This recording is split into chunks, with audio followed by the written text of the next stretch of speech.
Di tanah Dayak, beberapa ratus tahun yang lalu hiduplah seorang pemuda suku Dayak yang dijuluki Bangkuy. Sesuai dengan julukannya, Bangkuy adalah pemuda yang pandai dalam seni bela diri suku Dayak yang dinamakan Bangkuy, di mana jurus-jurus dalam bela diri itu diambil dari gerakan binatang Bangkuy, yaitu beruk apabila diartikan dalam bahasa Indonesia. Selain gemar dalam seni bela diri, Bangkuy juga gemar mengembara seperti layaknya orang-orang Dayak zaman dahulu.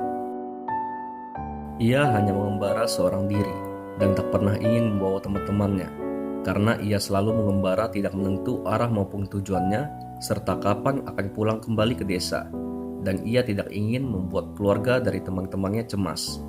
Berbeda dengan dirinya, ia adalah seorang yatim piatu. Tidak akan ada seorang pun yang mencemaskannya. Suatu waktu, Bangkuy pergi mengembara dan tiba di daerah Sungai Seruyan. Ia memutuskan untuk bermalam di sebuah desa.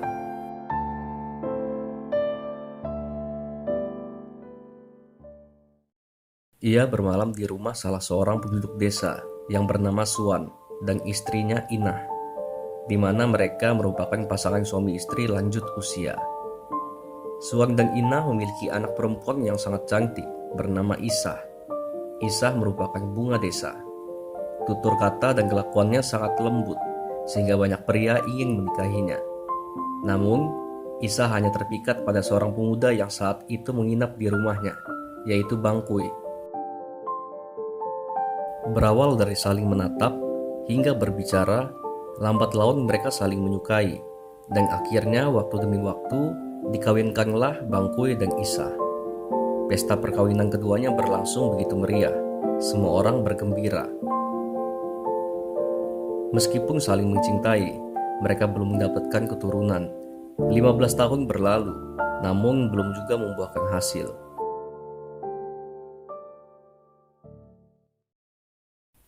Suatu ketika, Isah sakit keras. Bangkuy berusaha keras untuk mengobatinya, namun semua usaha itu tidak berhasil. Malah penyakit Isah semakin parah. Suatu malam, Isah berkata kepada suaminya yang setia menemaninya, "Suamiku tercinta, sakitku ini sudah tidak mungkin lagi untuk disembuhkan. Mungkin besok aku sudah tidak ada lagi. Kamu harus sabar. Semua yang terjadi adalah takdir. Aku ingin berpesan, dan ini untuk keselamatanmu juga. Apabila aku meninggal, kamu sendiri yang harus memimpin pembuatan raung untukku."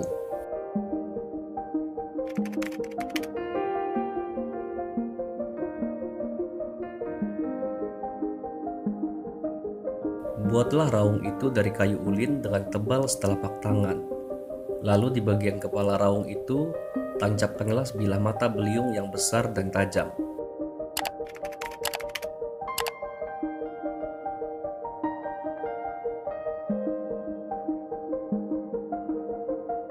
Jika telah diantar ke kuburan, ikatkanlah seekor ayam jantan yang pandai berkokok pada raungku. Hanya kuberitahukan padamu, kami penduduk desa ini bukanlah manusia biasa, melainkan kami adalah manusia jadi-jadian. Dan ingat, segera tinggalkan desa ini setelah dilaksanakannya Tantulak Mate.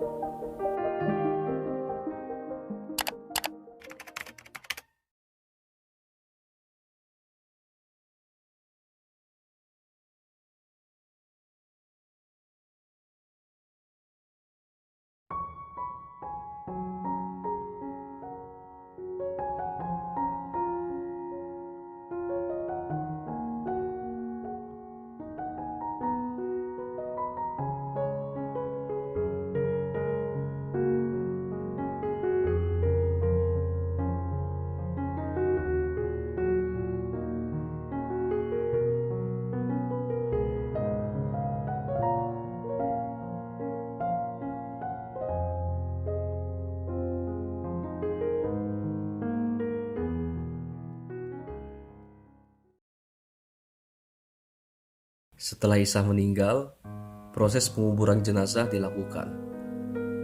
Para warga desa heran melihat bentuk raung dengan segala perlengkapannya, berbeda dengan biasanya. Namun mereka tidak ingin bertanya pada Bangkuy. Selesai melaksanakan upacara Tengtulak Mate, Bangkuy langsung menghadap kedua mertuanya, meminta izin untuk pulang kembali ke kampung halamannya. Mertua Bangkuy tidak keberatan dan mengizinkan Bangkuy untuk kembali ke kampung halamannya. Dalam perjalanannya, Bangkuy tidak karuan. Wajah istrinya tidak kunjung hilang dari pikirannya.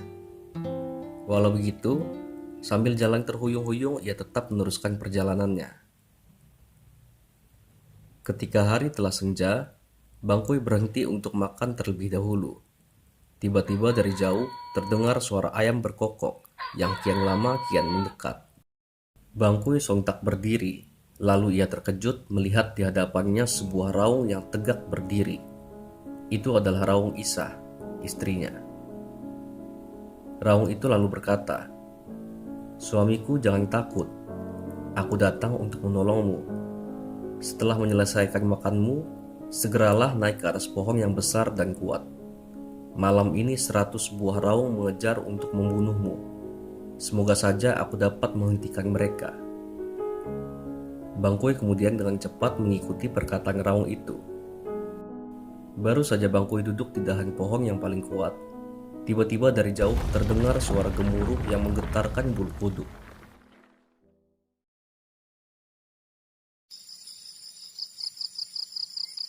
Dalam sinar bulan purnama, terlihat jelas ratusan raung bergerak mendekatinya. Namun anehnya, cara raung itu berjalan seperti jungkir balik. 100 raung itu tegak berdiri di hadapan Raung Isah.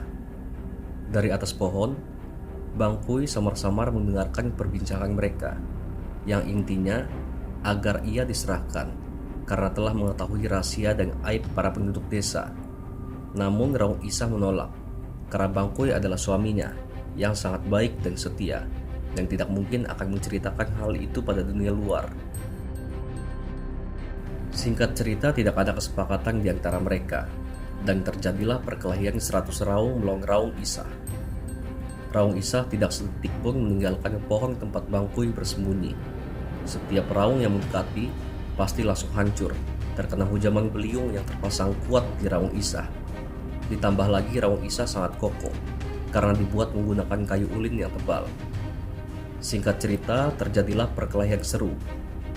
Perkelahian tersebut berlangsung hingga subuh. Raung-raung lain mundur dan menyerah menghadapi Raung Isah. Setelah semua raung pergi, Bangkuy pun turun dari atas pohon. Raung Isah lalu menyuruh Bangkuy agar terus berjalan pergi secepatnya dan jangan terlalu banyak istirahat agar lekas keluar dari wilayah mereka. Setelah berpesan, Raung Isah lalu pergi menghilang. Bangkuy syok mengalami hal yang terjadi padanya. Seumur hidup, baru kali itu dia melihat ada raung dapat berjalan dan berbicara. Bangkuy terus berjalan sepanjang hari tanpa beristirahat. Kemudian hari mulai senja. Bangkuy berhenti untuk makan. Kemudian terdengar suara ayam berkokok mendekatinya. Raung Isah kembali menghampirinya. Raung Isah mengatakan agar Bangkuy cepat-cepat naik ke atas pohon yang tinggi dan besar, karena kali ini akan datang 200 buah raung menyerang. Bangkuy sedih, lalu memeluk raung istrinya. Bangkuy mengatakan, mengapa istrinya tidak keluar saja dari raung itu, agar dapat berjalan bersama-sama.